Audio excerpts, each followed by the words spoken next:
Agora a gente fala de um assunto que está gerando polêmica desde ontem, a reforma trabalhista. A proposta foi apresentada pelo governo na noite de quinta-feira, na noite de ontem, e provocou uma enorme repercussão. Em linhas gerais, esse texto estabelece que as convenções coletivas determinem como é que as horas de trabalho devem ser distribuídas ao longo da semana. O governo pretende também apresentar novos modelos de trabalho, além do atual, que é por jornada. Para entender um pouco mais sobre essa proposta de reforma, a gente vai receber aqui no estúdio o advogado trabalhista Sérgio Batalha. Bom dia, Sérgio, para você. Bom dia, obrigada Cília. pela participação. Não, estou à Quais seriam as principais mudanças que a gente vê aí? Porque o ministro já deixou claro, a gente não mexe na jornada semanal, mas flexibiliza? Cília, eu acho que essa é a grande dúvida, né? Eu acho que o governo ele não está dizendo tudo o que pretende fazer.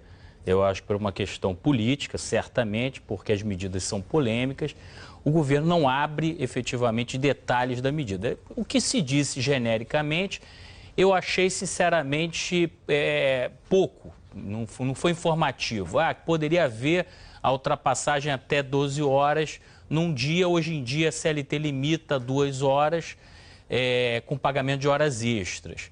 Na prática, já havia eventualmente a possibilidade do trabalho em 12 horas, em circunstâncias excepcionais, com pagamento de horas extras. Eu não vejo nisso uma grande mudança. Essa possibilidade da compensação de jornada dentro da semana também já há previsão de banco de horas. Então, me parece que o ministro não está dizendo tudo o que ele quer. Porque o que acontece?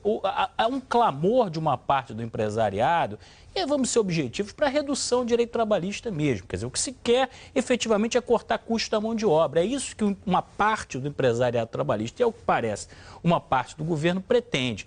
Só que pelo problema político que isso cria, não se diz claramente o que se quer.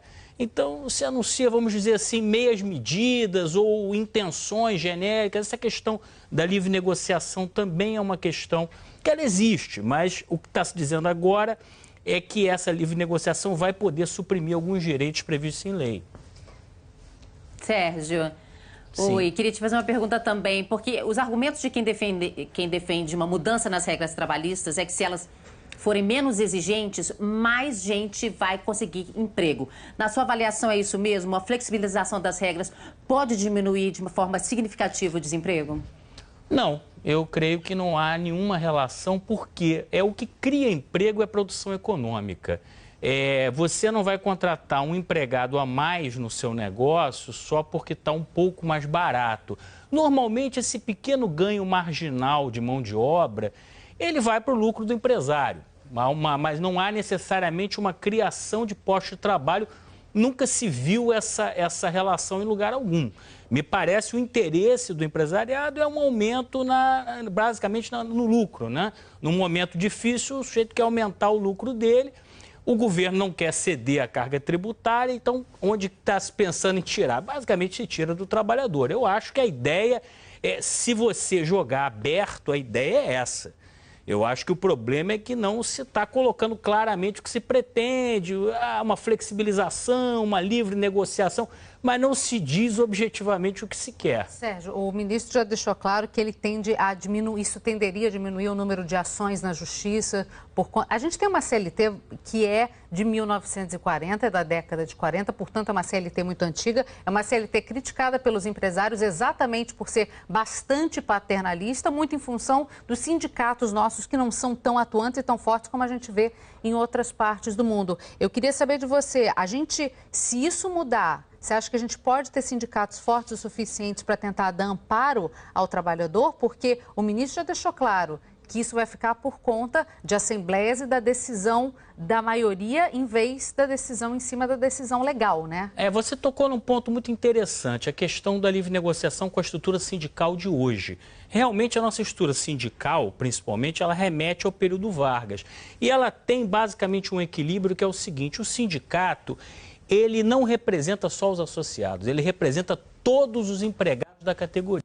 Então, você tem distorções, por exemplo, de um sindicato com 200 ou 300 filiados, representando 100, 200 mil trabalhadores. Agora, na proposta, na formatação original da CLT, esse sindicato só podia negociar vantagens para o empregado.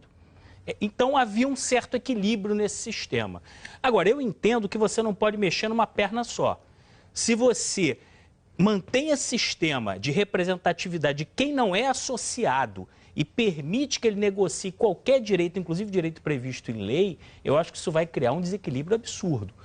Nos países que têm contrato coletivo, o sindicato só representa os sindicalizados. E aí você força uma sindicalização em massa. Uma atuação do profissional. Isso que o governo está propondo, ao meu ver, vai criar um desequilíbrio. Você pega um sindicato sem legitimidade e põe ele para negociar qualquer direito do trabalhador. Isso no Brasil de hoje seria uma catástrofe, porque o que se vê nos sindicatos, na maioria dos sindicatos, é uma representatividade muito pequena, em alguns casos até a transação de algumas coisas, até por vantagens pessoais. Então... Mas, em linhas gerais, alguns pormenores já foram colocados até nos jornais, mas é muito detalhe para a gente entrar aqui. Mas, em linhas gerais, você acha que é fundamental uma reforma trabalhista? Olha, eu não acho fundamental e vou te explicar por quê. Na verdade, a CLT, ela é, de fato, da década de 40, ela sofreu várias mudanças, não resta bastante coisa da época original, mas muita coisa já foi modificada.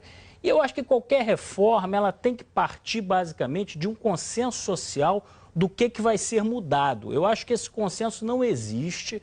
Eu acho que é um clamor de determinados setores do empresariado que não é acompanhado pelos trabalhadores. Então, você fazer uma reforma atendendo só um setor do empresariado, eu acho que você vai criar uma crise social no país. Então, eu acho que você poderia modificar a legislação brasileira. Na verdade, ela é alinhada com a maioria dos países latino-americanos, com algumas diferenças. Tem também correspondência com legislação de vários países europeus, não é uma legislação extravagante. Ela, na época que foi criada, ela vinha alinhada basicamente com uma legislação social na América Latina e em vários países da Europa. Então, a possibilidade de modernização em alguns aspectos, com certeza. Agora, eu acho que ela tem que partir de um verdadeiro pacto social, não de uma imposição unilateral. Vamos ver como é que isso caminha, Sérgio. Eu agradeço muito a sua participação aqui com a gente. Sérgio Batalha, especialista em Direito do Trabalhador, muito obrigada pela participação. É sempre um prazer.